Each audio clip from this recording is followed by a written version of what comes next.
Boom. Hey, so we are here again. We're moving along. Alpha Gentleman podcast. I got my wonderful man here. He is amazing. I don't even know him that long, but I'm gonna call him my man. I'm gonna call him my best friend right now. We Hey, got I Dwayne appreciate that love, Burns bro. right now, man. I met this gentleman not even a week ago, but everything that he's been talking about has been fire. It's been fire. Everything he's been talking about fire, from life to wealth, from just being a man, has just been amazing. So I had to get him on the show so we can just chop it up a little more. Ladies and gentlemen, Dwayne. What's going on, my friends? How are you guys? Doing good, man. How you doing, bro? All has been well. I'm incredibly blessed. I can't complain. Man, you've been killing it in the clubhouse, man. You've been I really like that app. That's the kind of app for me because I'm really not the type of person to, flash cars and jewelry or portray just trying to, because personally speaking, I spend a lot of money on travel, but I'm not the type of person that particularly cares for luxury items. So in a right. place like Instagram is not really a place where like I catch someone's attention in 4 seconds. I do better on platforms that's really more long form, where Right. it's really more discussion oriented, and people go, okay, I like your content, I like what you're saying, so I really appreciate Clubhouse. Yeah. I got your little one there. We got the little baby Aria, isn't Hey, that what's right, going Ari on, little girl? baby? Hi, say hi, Ari girl. Oh, that's not how the boy, She's a girl. She's nine and girl, a half months. 9.5 months. What's your name? Aria. Aria. Hey, Aria, how you doing? Having a good time. Oh, that's dope. How many kids you got? I just got one. Yeah, we just had her in March In of March. 2020, and it's Okay. been a roller coaster ever since. All right, nice. And how old are you, Dwayne? I'm 26. I'm November's very own. No. With the Drake reference over here. Okay. And where you from? You from Arizona? I'm from California, right here in the Bay California. Area, Bay Area. where Okay, we what get part? hyphy and go dumb. What part? What part? I got my fans from San Jose. Berkeley. Berkeley, okay. Hmm. All right, I'm familiar with them, you know what I'm saying? The Bears. You know what I'm Yeah. saying? Familiar with the Bears. So how long you been in Arizona? You mean California? My whole life, I've always been in California. I'm not in Arizona. Oh, you're not in Arizona. No, I thought you were in Arizona. I am in Arizona. Oh, okay. Yeah, I'm not in Arizona. I'm in California. Okay, I thought you was in Arizona. But I used to go to Arizona. I used to go with my mom to this church in this place called Huachuca. Huachuca. Is- Huachuca, Arizona. Huachuca, Arizona. Where's that at? I have no fucking idea. In Huachuca. It's in Huachuca. You feel me? It's in Huachuca. Okay. 26, Arizona in the Yay area. So when you came in the clubhouse, man, your presence, struck my attention. You know what I'm saying? The stuff you were saying, you were just giving out game. You was dominating the room. You know what I'm saying? Dominating the room. That's what I like to do as far as Yeah. rounding my stuff out for gym, because you got to dominate and basically let your presence be known that Yeah, you here. You know 100%. what I'm saying? So they were talking about you after you left the room. Yeah. Yeah, they're talking about you after you left the room. I'm just like, yo, is this person still in the room? Like, nah, he left already. But when he was in the room, man, he had all was going. He told us he was this dude, he was that dude, he was doing this, and then he dropped a bomb on us. Yeah. And then Yeah. they were stuck on that for about, a good little chunk of time. When I jumped in there, I'm like, okay, well, what did he say? You know what I'm saying? What happened? And it just went over to some of the things that you said, and it's just like that's not really shocking or anything like that. If you understand, you know what I'm saying, Yeah. which Yeah. type of man that come the type of things that come with that man, and what type of character and how he can create what he wants to create. Yeah. That's pretty much comes with the title. You know what I'm saying? 100%. I And so believe I in know. the order of man. Yes, yes, you know what I'm saying. So I know you said that you subscribe to Kevin Samuels. You Yeah. watched a Yeah. I little bit like of his. Kevin. I mean, we all don't agree, but he definitely hits on some real key points. 100%, 100%, and it makes the most sense when people look at like I think one of the biggest key points people could take away from life when people think about like how do I get what I want, right? Right, It's to understand the desires of the people around you. And the more you understand what people want, the more you can act in a way that suits their self interest. because human beings work on incentives. Right. So if we're incentivized to talk to or work with a certain individual, we will.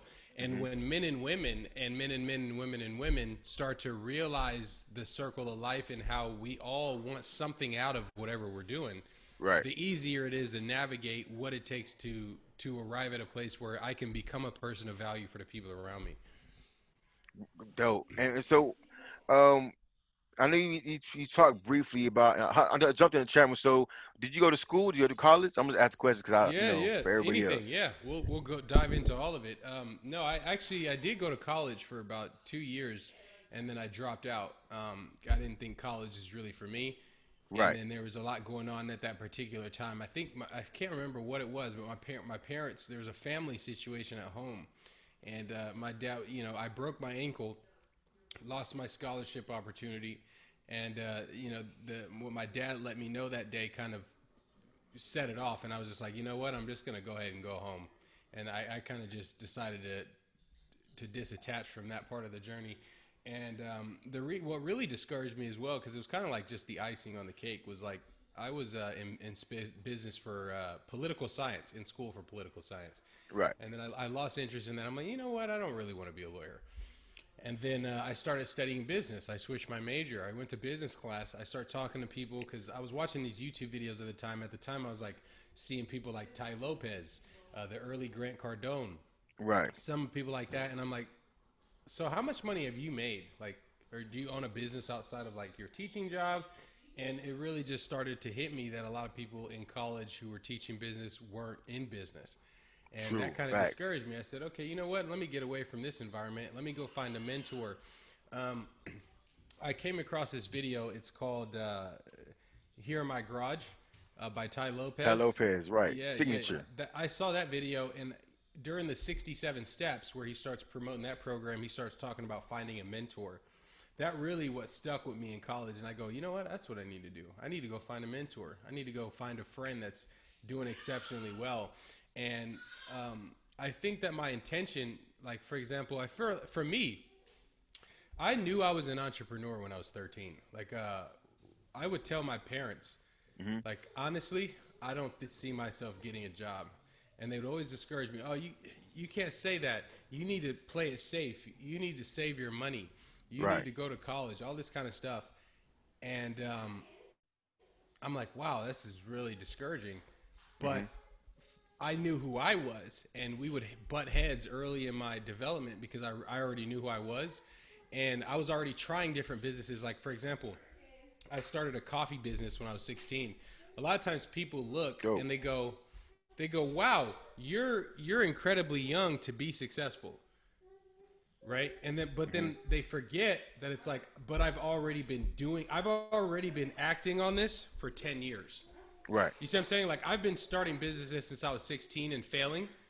And at 24, 8 years into the entrepreneur journey, I started having real success.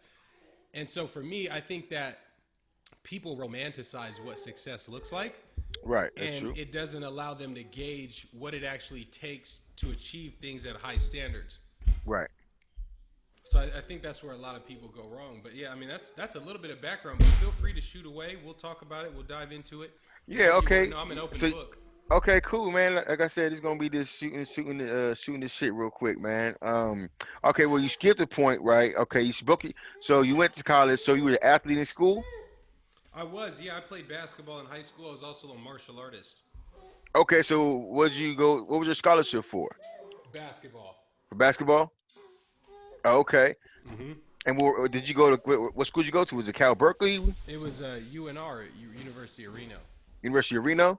Hmm. Okay, okay. So you was there for 2 years. You broke she broke your ankle, right? Hmm.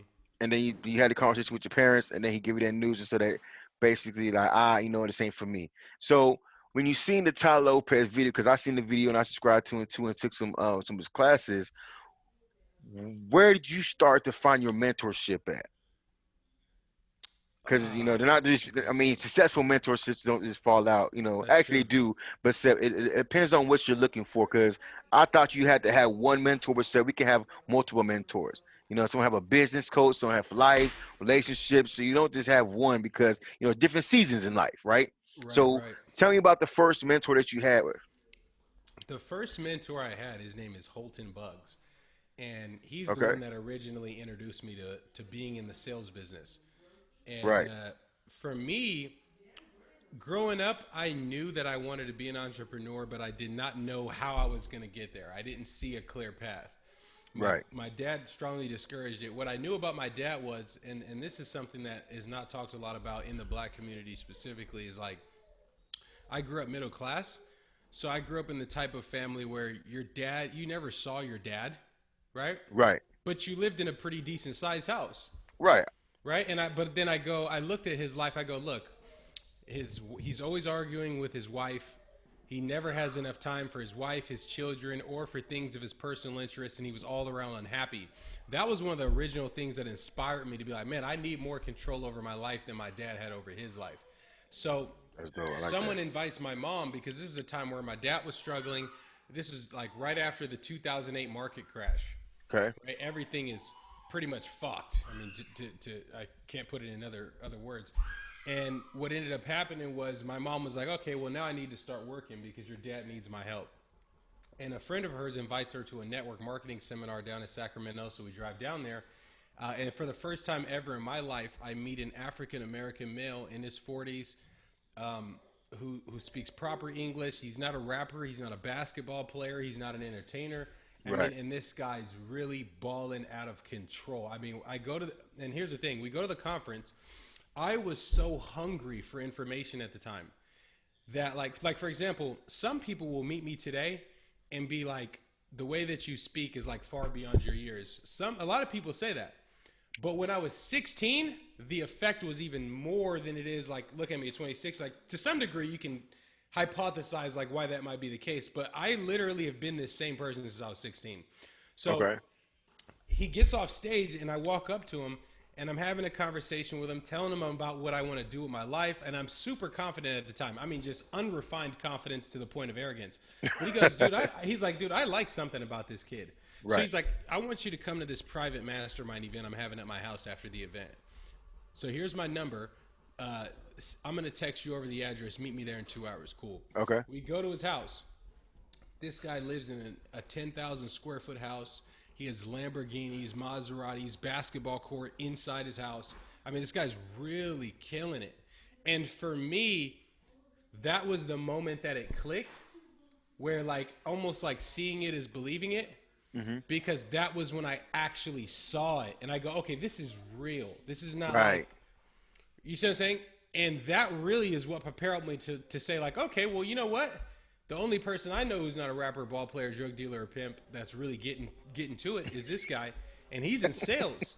Right. And based on the way he's living, I think I need to get into sales. So Right. I go into business with this guy, selling coffee. Okay. I failed miserably. I didn't know anything about business. First of all, I was 16 years old, so I didn't know fucking anything, really. Okay. You know, I was just trying to figure it out. But I was super consistent, and I think a lot of what people miss is like, people think you wake up one day and you just become an entrepreneur. Like, I just wake up, I'm like, okay, I'm ready to be an entrepreneur. Give me my millions. I'll be here in my Versace robe. But it doesn't Right. really work that way. Right. It's more of a compounding effect where one action leads to a positive or negative consequence.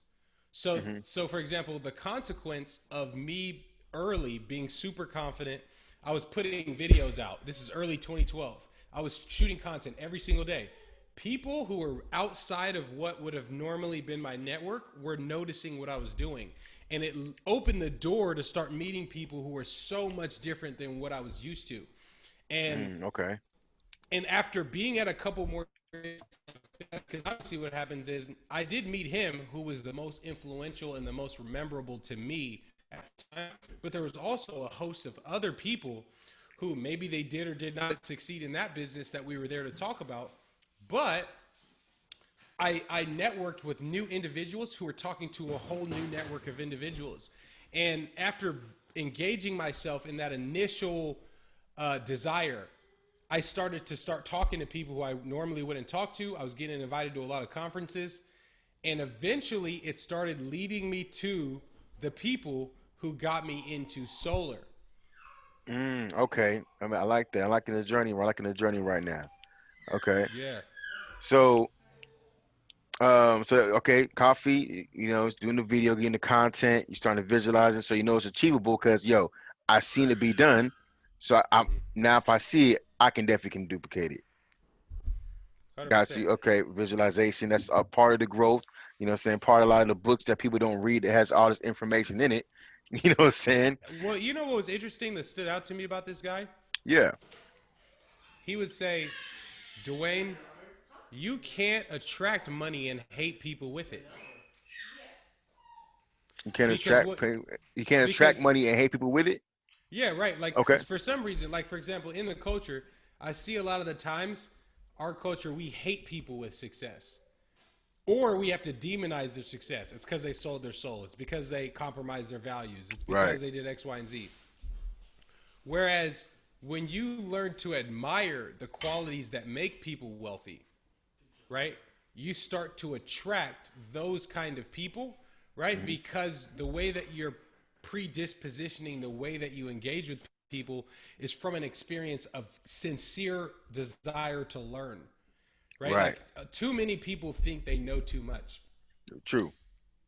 right? Like, and I feel like I've accumulated a lot of information. Like over the last 11 books, or the past 11 years, the compound effect is definitely working for me in the sense that I have probably read over 120, 130 books in the last 11 years, Okay. at least. I Right. think I'm really lowballing myself because I read a lot of books. I mean, my leadership group in my company, we have a book of the month every month. So we're reading a book every month. Nice. Yeah. So, Yeah. so like, yeah. So I mean, with that being said, it's like, I think that one of the first things people need to do is like, instead of convincing themselves, because it's easier. Like, for example, if you have an idea that you need to be born rich to become in a position of power or wealth, then every decision you make in life is based on that prior foundation or belief. So Hmm. it's similar like what the Bible says: life and death lies in the power of the tongue. Or in the beginning was the Word, and the Word became flesh. The things that we believe, we act upon those things, and they create physical consequences in the universe. Right. So I think that when people start to see that each action has consequences and measure that and start to see that, like, instead of trying to invent a system of success, emulate one. There's already people who have gone where you're trying to go. If you can copy them as best as you can possibly mimic exactly what they're doing, you can propel yourself in the momentum to be able to add your creative flavor on whatever craft it is that you're currently working on. Yeah, you're absolutely right. Man, it's preaching to the choir right now, man. I love what you're doing. So, with the amount of books, what are your top five? What are your top five books that you read on your journey that had you like that you go to? A lot of people talk about Think and Grow Rich. You know what I'm saying? That's one that a lot of Napoleon Hill. what I'm saying go to. All the motivational speakers. You know what I'm saying? Just stand by that book. And a lot of information is pulled from that book. That's one of my top ones too as well. So, um, what is your top five? I'd say my top five. The first one being the book that was given to me by Holton, the mentor that I met, which Right. uh, was Rich Dad Poor Dad, Robert Kiyosaki. Robert Kiyosaki. Yep. Those are like the basic fundamentals, because then you start going, huh? So I should actually be thinking about money this way, Right. right? That kind of propelled me into the concept, and I really resonated with that story because I felt like my dad was in some ways like the poor dad. Like, he had money, he didn't struggle to eat or to but like he had no time. He was always upset. He hated his job. All that kind of stuff. That's going to be number one. Number two on that list is going to be How to Win Friends and Influence People, Dale Dale Carnegie. Carnegie. Right, right. Then third on my list is going to be Seven Habits of Highly Effective People, Stephen Stephen F. Covey. Covey. 100%, 100%. My next on that list is going to be 48 Laws of Power. That's the one I haven't got to yet. Haven't got to Mhm. that one. And then my last one is going to be Sell or Be Sold, And who's that by? Grant Cardone. Grant Cardone. Okay. All right. Well, I was only with the top three. I read the top Yeah. three, but Sam, those are definitely on the list that I got right now. So like I said, when I heard you speaking and stuff you were speaking about, it's like, yo, I know what books he read. You know what I'm saying? I know where it comes from and how the thought process come along to setting goals and stuff like that. Because you know, for me, reading a lot of books too as well, it's like a lot of information starts to be redundant. You know what I'm saying? With some of the books that you read, is just like, okay, you know, I gotta have a goal, how to visualize, you gotta the people that you hang around with, you know what I'm saying? The places that you go, it just makes a difference and stuff like that. So that's cool. Okay, I want to definitely look into those to those other two. And so what about so what about those first three books? I'm sorry, those other two books that stood out to you that that was a gold nugget that stood out to you in those other two books. 48 hour. I would say what stuck out to me was like, um, it makes you really unpack the raw truth of human behavior and Okay. the way that we relate to each other. What our incentive is to take on the behaviors that we do from a perspective of having a goal to achieve a certain outcome by being able to properly principles to those various situations, which would allow you to get a desirable outcome. For me, I felt like that was the book that taught me to play chess in life. For your laws of power? 48 Laws of Power.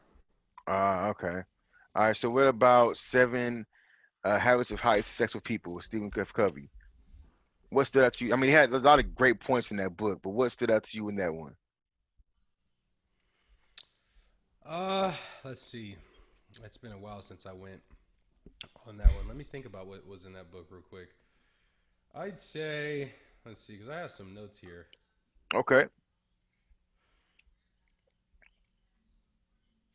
While you're doing that, I'll speak for myself. I think the philosophy of communication, where seek to be understood, or seek to understand and to be understood, is one that I adapted to myself. And so, just that philosophy of communication, I see that a lot of companies just over communicate, and they had no philosophy to make sure everybody's on the same page when we roll out information. That's why things fall through the gaps. You know what I'm saying? Right. We're just gonna go ahead and send an email out. Well, what people don't like reading emails? What people can't get to the emails? So now people things fall through the cracks, and you know these people are not rolling out and doing the things that you need to be doing, or they didn't get the information and not doing the things that they need to be doing from the rollout. You know, we have them all the time. How can you do that? Oh, there's an email sent out. Oh, I didn't mean to email, or I didn't get it. You know what I'm saying? Instead of taking that time to be like, well, how do you like receiving information? Do you like having more of a one-on-ones when we do rollouts? Do we want to come everybody come to the group and we go through the emails? So that was one thing that stuck out to me and that I took, and then obviously understanding the dependent, independent, and interdependent. Yes, yes, yes. Now that you're thinking about that, that was super powerful for me. Yeah, and I mean that's definitely transpired into life because it's like obviously now when you think about yourself as a regular person, and now I have basically formed something in my group in my class called the warrior, the king, and the god. You know what I'm saying? It's like a rite of passage for men. Whereas like you're a Hmm. warrior, you're dependent, you're a warrior fighting through life. You know, you're not everyone's just not a king. You don't just wake up and you're a king. You know what I'm Yeah, saying? It's yeah, kind of like yeah. 300. You have to go out in that forest, slay the dragon, slay the beast, and come back, and then now you have your crown. And so that kind of opened my eyes with that book as far as understanding dependent, independent, and interdependent, seeing how can we work together, changing that I into we. You know what I'm saying? But yeah, so Yeah, that's definitely dope, man. I yeah. love. I think so. I'm looking at my notes now. Oh The yeah, things that stick out to me in these notes, like 7 years old, was think win-win. Right, realizing that right. a lot of people have zero sum outcomes, and they go through life thinking that everything is zero sum. For me to win, someone has to lose. For you to lose, so I have to. Right, and instead of thinking that you can create mutual beneficial relationships and seeing that as like, okay, foundationally speaking, most people don't think that way. So if I can create win-win scenarios, I'm going to become an anomaly in the way that I communicate and present ideas. Facts. Right. Big facts. And then the other one I have here would be, let's see, was to begin with the end in mind. Hmm. Like really thinking to myself, does what I desire align with what I do daily? Mm. Like wholly and truly, because like Yeah. if you break your lifetime up into just one day at a time, it's like, okay, did the day that you had today, was that the day of a champion? Right. That is true. Like, did you fight a champion's battle today? And it, you know, if the answer is no, then it's like, okay, now I need to reapproach my strategy so I can see what's the adjustment I need to make so that I'm acting like a champion. I love that one, man. Dropping jewels, man. Whoever will get this one, man. There's so much jewels being dropped here, man. There's so much drip. How they say, there's so much dripping here from this conversation, man. You have no choice but to get better if you do the research and you definitely tap into these books that Dwayne is saying, hey, you definitely need to check out. And so, and you told me that I know for from the chat you're married, right? I am. How long you been married? Just let's see, about a year. Oh, about a It'll year. be Okay. it'll be a year on the 26th of January. Year 26th of January. Okay. Uh-huh. And so, coming from an athlete, in the Bay Area, what made you want to get married? Because a lot of people don't really push like, "Hey, man, get married." It's like talk to everybody else. Hey, single forever, bro. You know what I'm saying? Hey, you know, to be honest with you, I wasn't in a rush to get married. I just was Okay. put in a position where it was I got her pregnant, and I realized, okay, it's time to turn the switch on, because for me the decision was made after I made the act that would allow this to happen anyway. Right. So it's like, now that you've done what you've done, now it's time to take accountability for that. It wasn't so much that I felt like I was incentivized or I had a deep desire for marriage. I think it was just more that I was in a relationship already, and just due to bringing a new child into the world, I Hmm. wanted to set them up for success. I wanted to do the right things, and that kind of actually was what quote unquote incentivized me to get married. Mm, okay. All right. Shoot. That's I like that. I like that, man. That's super dope. And so I'm gonna tap back in here and go to the. I wasn't in the group, so I didn't ask the question. But it's just like, okay, they're brought it up, and it's just like, yo, I have threesomes and I do my thing. Hmm. Is what was brought up. Is that correct? Yeah, it is. Okay, and like he like, yeah, I said that. I said that for real. That goes Okay, and down. so why? I want to say why, because let me see if I can get this together here. So do you think that's right for you to do? Do you think other men should practice that too? No, I don't think that it's right or wrong. Okay, I think that it. I don't think that anything per se is right or wrong. I think that there are things that have objective, undesirable consequences, and we call those things wrong. But I don't. I don't think that it is wrong to do that. No, and just based on the anthropology and the science that I looked at, I don't think that from a biological or anthropological perspective, I don't think it's incorrect either. okay. And what information that did you do your research on, and that you came to that conclusion of that? Uh, a lot of it was sex at dawn because they just give so many anthropological perspectives, but they really kind of, through really flooding you with examples in Okay, history, kind of show you that the majority of human history, um, we have not been monogamous creatures. Even people who were married were not monogamous. Like, it was completely normal right.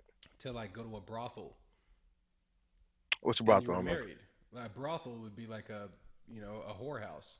okay, But back in the day, that was completely normal. Married men, politicians, the king, everybody would go to whorehouses. yeah, And there was a clear distinction between lust and love. And I think that love has, from coming from the male perspective, love has a lot more to do with embracing responsibility or accountability. To me, this concept of and don't get me wrong, like I love my wife, I care about my wife, I love my family, but like this concept that love, or this overload of dopamine, is the centerpiece of how we should structure our lives, to me doesn't make a lot of sense. I don't see the incentive to do that. just Right. based on that feeling. Because to me, the love that actually matters is an action word. The True. love that actually matters is something you decide to do. It's not a feeling. That feeling of like, oh, I love this person so much and they're just perfect and they just fix my needs in every way. Like, Right. that's cool, but that's not love in the way that it actually means something in society. Like, love in society's eyes is like not being in love and Hmm. deciding to stay there for your family. Like, society romanticizes that Right. That's true. because they see the value in that. Like, it's almost like the person who is like the reason why we see like a man who's like overly in love with a woman who's not interested in him, right? That love is seen as foolish. But why? Because the man is not being incentivized for that behavior, which makes him look inferior. Right. So to me, in my opinion, I think that the idea of love, I think we think about family and from the wrong lenses, which doesn't allow us to have the opportunity to have discussions about sex in a healthy way with our loved ones. You know, like there's a reason why the infidelity rate in America is so high, the divorce rate in America is so high.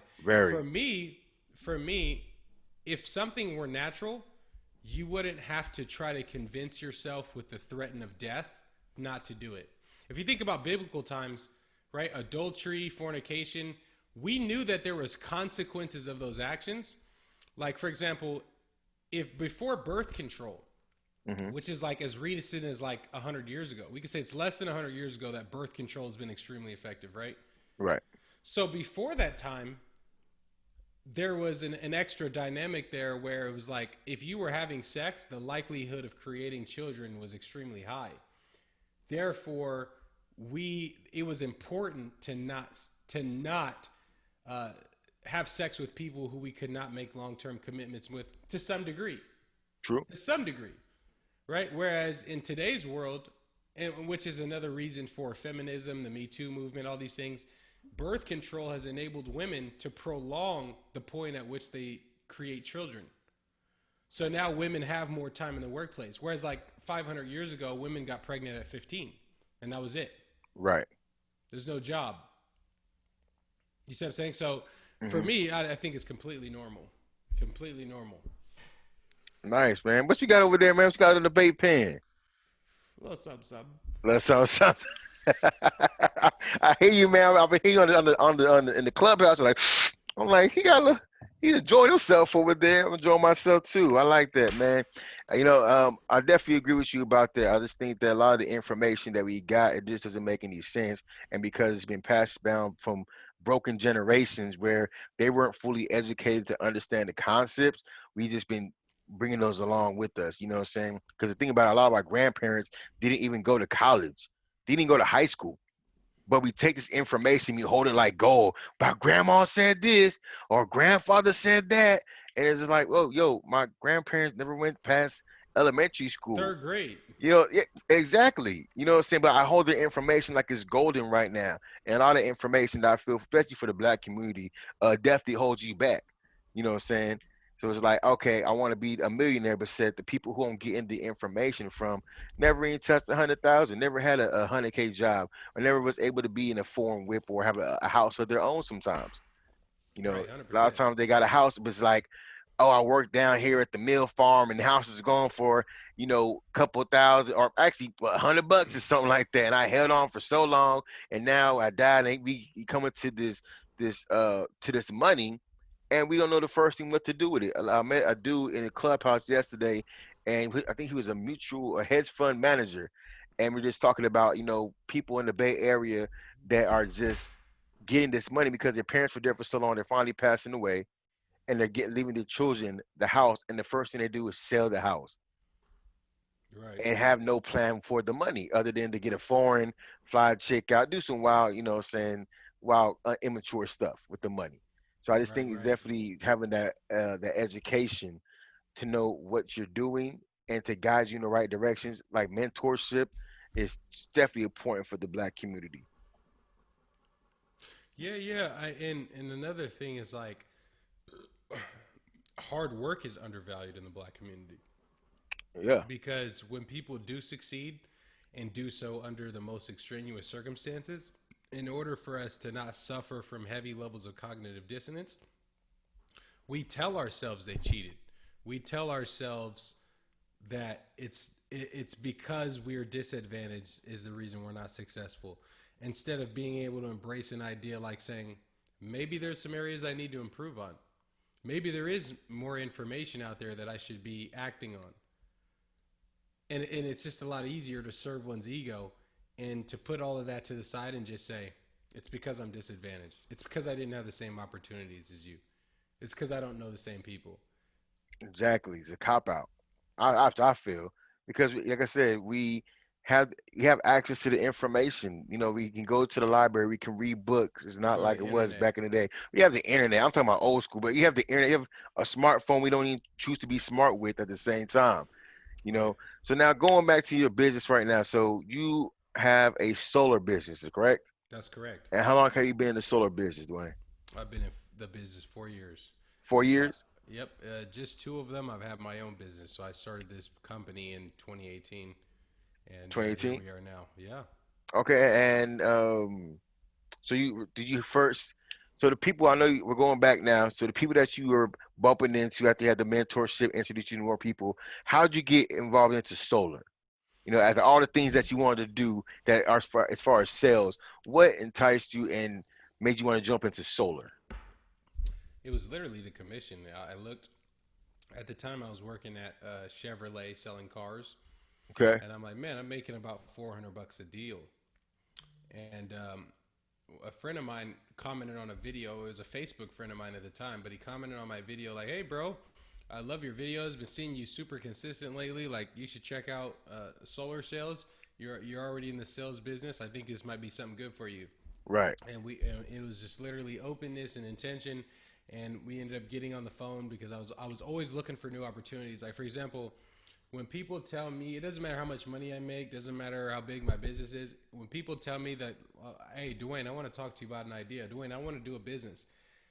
I kind of almost have like a Jay-Z mentality where it's like, if what you're saying makes sense, I'm the type of person, more than not, regardless of what you have or what your background is, to be inclined to listen to what you have to say. Because I feel like a lot of billionaires are extremely talented at finding talent early when there's more leverage. And I Okay. kind of wanted to structure myself after that and be able to find talent early, where it's like, okay, I can provide them with what they need for development in these areas, and I'm going to have more leverage working with this person now. Okay. And so the man saw you saw you doing the videos, been consistent, and told you to go. Was he automatically selling solar? Yeah, so he was already selling solar. He was down in Southern California in the Inland Empire. And I got on the phone and did like a quick phone interview with the vice president. And he's like, well, I'll tell you what, come down here for a week, hang out with us, see what we do, what we're about. I'm going to buy you a plane ticket. I'm going to get you a rental car, place to stay. And I'm like, wow, these guys must be fucking making a killing if they're just going to do all this for a player. Right. And that was kind of what led me to kind of be curious. Like, I wonder how much money is really behind the sale for this industry. And after discovering that, I'm like, okay, I can actually do this. So I actually left that company, started working for a different company that was extremely good at training, right? This company is known for being the best solar sales company in the business. Mm. So I went to go work there because I'm like, look, I've already failed at trying to start a solar company. Because at this point, I've already tried to start a solar company. It failed because I didn't have the technical skills to actually be able to duplicate the skill set that I was at the time. I wouldn't say I was an expert at, but I was okay. I was good. I was pretty good Right. at it, but I still couldn't duplicate. So I went to work at Vivint Solar after my business failing the first time and being like, okay, I need to figure out how to train people. And I learned their system, learned how they trained, and I started doing the exact same thing in my own business. Boom. That December, or it was November. Actually, no, it wasn't November. It was September of 2018. And in September, I had to go home because what they were trying to get used to is like my schedule My dad committed suicide in May of 2018. Oh man, sorry to hear that, bro. So like at that time, there was a lot going on, but Right, the company was being very very open with me and trying to support me as much as I could, because now they're like, okay, I understand you have responsibilities across the state, right? So right, they were kind of lenient with me, but then I started thinking to myself, okay, so I need to get back to Brentwood because now obviously I have a family to take care of. My mom needs my help. Blase, blase. That was really what led me into thinking to myself, how do I start a solar company myself? That way I don't have to be limited to the areas that these people want me to manage or that they want me to sell in, and I could just do this wherever I want to do it at. right, And I reached out to some. I'm saying, look, bro, this is my situation. My mom's in a bad spot. My dad just committed suicide. I need you to basically distribute a couple pallets of panels for me. I promise you, I'll sell the contracts and pay you back. The guy was exceptionally receptive to it. Like he really didn't question it twice. Really gave me my first opportunity. right. I was able to line up the lender, the supplier, and the installer, and from them it was game over. I was already able to do the selling, and from there it's just been more about building my leadership qualities, building my ability to be a good trainer, and focusing on the way I communicate as opposed to any of the other skill sets. And that's kind of what got my journey started as far as starting the solar company. But when I filed the paperwork, I had negative $457 in my account. Nice. And so I where you at right now? overdrafted my account Hmm. to pay for the LLC. That is how committed I was. Right. You have to be fully committed, what I'm saying, to your goals. Like self-discipline, believe in yourself. A lot of people don't believe in themselves, they be distracted by the shiny object syndrome, you know, people that Yeah. never seen money, understand business, what I'm saying, telling them how to do a business. Crabs in the bucket Right. mentality. And another thing I noticed too, Yeah. that death, it's so weird how that death affects me in 2020 because of what it did to me. So like I this period, and this is very personal to me. Right. After my dad died, I felt like there was nothing to live for, right? And because he went out the way that he did, I refused to quit because I felt like suicide was me quitting. And I'm like, okay, my mom needs me now. My younger brother needs me now. My girlfriend at the time needs me now. And it really set me into this mindset Hmm. where, because I wanted to avoid thinking about my father's death for so long, I literally knocked door to door to start my solar company, probably from 9 in the morning until 9 p.m. for 7 months.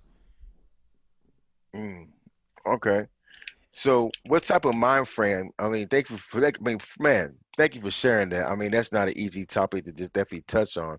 So, I do appreciate you for sharing that with me. And so, for a lot of people that are going through things, in their life, different obstacles, what advice can you give someone, a young entrepreneur that maybe they didn't grow up in the best neighborhood, that can relate to a story like you? I think that the biggest advice would be to never quit. And it sounds so cliche, Hmm. but the mentality of it was like I was in a space where it felt like I was down 20 and it was the fourth quarter. But Okay. because I had no other option but to try to fight to stay in the game, it put me in this mindset where I stopped being afraid of failure. I was able to disattach emotionally because the death was so hard on me. It was like slamming the door in my face while I'm selling door to door. It's like, psh, that doesn't bother me at all. Right. And I was so disattached emotionally that the momentum I created was like something I can't describe. And it seemed like after 3 months of literally working morning to night every single day to avoid my own turmoil, it's almost like it hit me like a ton of bricks. It's like, so if I really just apply every second of every minute of my life, I can really overcome anything. And Boom. it created this confidence level that was unbreakable because I feel like I've been in the ocean drowning and it's 40 degrees in the water, it's like I feel like I've already been there. That doesn't scare me anymore. I'm not scared to be in that place. Right. And I can operate at high levels of productivity when I'm in that space. And that gave me an insurmountable amount of confidence to never, ever, ever quit. I'm so in love with the game. Where I think a lot of people lose is they're in love with the trophies.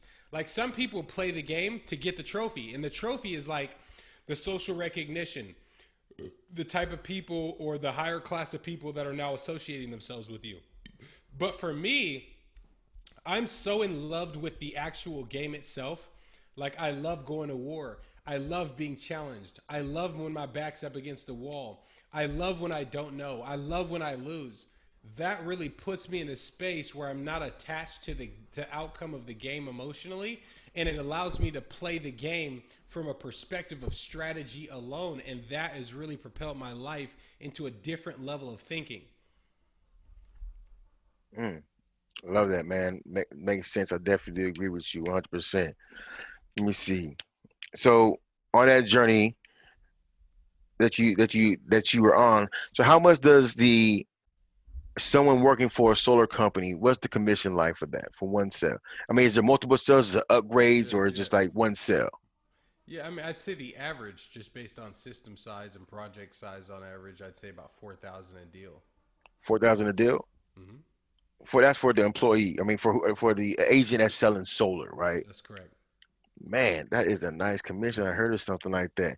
So, I don't know if you care to share. So, how much does that come for your business for closing the So, deal? so the way we run way I run my business is like I treat my salespeople like independent contractors and business owners, and I Right. teach them the strategies to go out and effectively market themselves.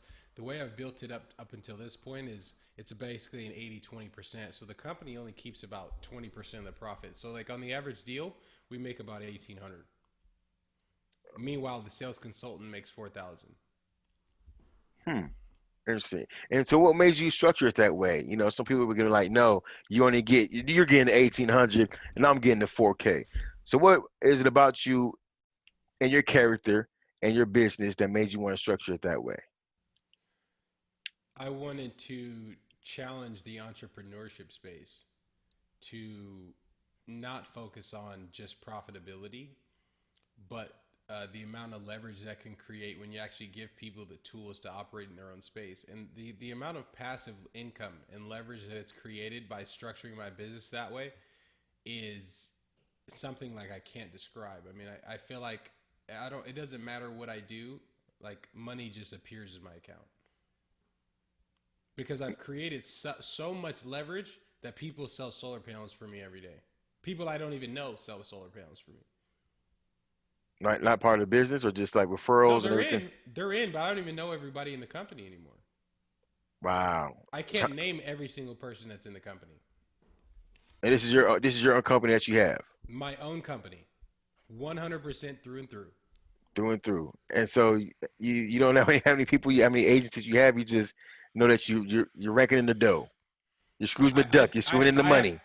I have 30 to as of today, but like there's interviews happening every day. People are getting hired every day, and there's so much leverage towards like I don't even do interviews anymore. I don't even like I'm not even a part of that initial process. Like I probably won't even meet you until you've sold 10 deals for me. Nice. So you're CEO.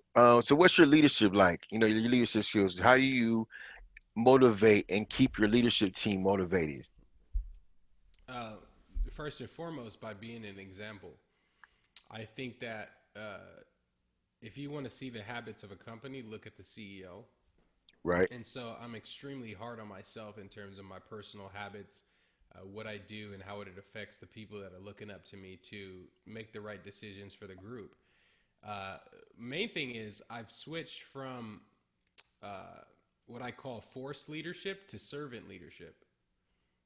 You see what I'm Okay. saying? And so the way that works out is like I still knock doors till this day, even though I'm the CEO. Right. And the kind of culture that doing what the bottom level person in our workforce does creates a kind of synergy between me and that person in a relationship that is invaluable. I'll still knock doors. I'll knock doors in the rain. I'll knock doors at 10 o'clock at night. We are firm believers in leading from the front. And in my company, there's no politics. It's performance. Right. Okay. Yeah, I Right. learned that too. And also, I've never yelled at any of the people that work for me. I've never raised my voice. I've never responded in anger. I purely treat myself like I'm their coach. I don't tell them what to do, right? And also, Okay. intuitively speaking, I'm not married to the money. I don't judge my success by how profitable I am, because if I do, it's a slippery slope, because I'll start to do things that are profitable but aren't good. And It's I'm true. more than willing to lose money or miss out on money to be a righteous man than All to the righteous. say, why don't I just make all this money I can from this individual or do X, Y, and Z, which is more beneficial for me. And I've taken the stance to say, okay, look, let me figure out how I can create a company full of entrepreneurs who can go start their own solar consulting businesses, right? And we can have a partnership there. But like, I don't believe that men are supposed to work for other men. So even the men in this organization, none Um. of them are. And here's the craziest thing, bro. Yeah. Every single person in my organization knows what I make from their production. I don't have to hide it, because when the relationship is authentic, I don't have to do that. I don't have to hide the numbers. I don't have to pretend that things are something that they're not. Hmm. I can Interesting. tell my employees, hey, look, guys, I'm a little short on cash this month. This is what we're working with. This is where we need to be. And because our relationship is so on par, like, for example, and this is what people don't realize about what leadership really is. When you're creating a company, you're creating a circle of safety. Your responsibility is to make every person in that organization who works day and night for your benefit, that they're doing okay. So I feel like, equally as mine is, I feel like the people in my company, their family's my responsibility. I And like for that. me, my house is always open. There's been tight situations, even situations where I should have fired an employee. But instead of operating from, this is the most profitable for me, I say, God is using me as a vessel today to make a difference in this person's life and put them back on the right track. So instead of just operating from that Powerful. anger and saying, well, you made me lose $4,000, or this happened and you didn't meet your criteria, you didn't do this X, Y, and Z, right? When they're in those dark moments, it's about shedding your light in those dark places. Because for me, money is energetic. And the more people I can convince to turn their lights on, the more light there will be in the world. And by default, more light will point in my direction. Ooh, man, dropping jewels, man, dropping jewels. So, what happened in your life that made you want to structure your company under that leadership philosophy? Because a lot of people don't have their structure like that, but they believe in leadership, building up the people. So, what happened, or what philosophy, or what triggered you to be like, yo, when I start my business, I want my business to be ran like this. I want to be the servant and want to get in there to the trenches and build that relationship with my team and with my company. Yeah. So the first thing that happened was when I went over to learn the training systems that Vivint Solar had in place for their company, they were robbing me blind. I knew they were robbing me when I went into it, but I knew that the learning experience was going to allow me to recreate that in a way that was more beneficial for me personally. Right. So they were robbing me, and I go, look, I believe it's possible to start a company where sales consultants get as much value out of their work as the company does. And Okay. from that point on, honestly, it wasn't even like something that was super long and drawn out, or like it took me months to epiphanize. It was really something like, once I thought about that, I was like, okay, that's what I'm going to do. I'm going to start a company where people are actually taught the lifetime skills that make them entrepreneurs, right? Because like, instead of like what most companies do is they place ceilings over the employees that they have that are extremely talented, because they feel like it's going to take food off their table. Right. Whereas in my philosophy, I feel like the further up I pull Excuse, you, the excuse me. further up you'll push me. And so my philosophy, or my underpinning business philosophy, is to always be of servant first. Mm, So it's like, that person might have wronged you, but did you serve him? I like that. I like that. Man, it's good stuff that you dropping here, man. I love everything that you're saying, man. So, I won't hold you too long, man. I'll try to keep these here to an hour, just to compact as much jewels as possible. Yeah. So there might be a part two, might be part three, might follow up. So I know you said, oh, you took today. You talked about the mastermind that you have. Uh huh. So when's that going to happen? Take place? It's going to be on January 5th, and it's absolutely free, by the way. Absolutely free. Hmm. How many days? It's going to be a 60-day combine, as I call it. 60-day combine. So the mastermind's gonna last for 60 days. Yeah, it's going to be twice a week for 60 days.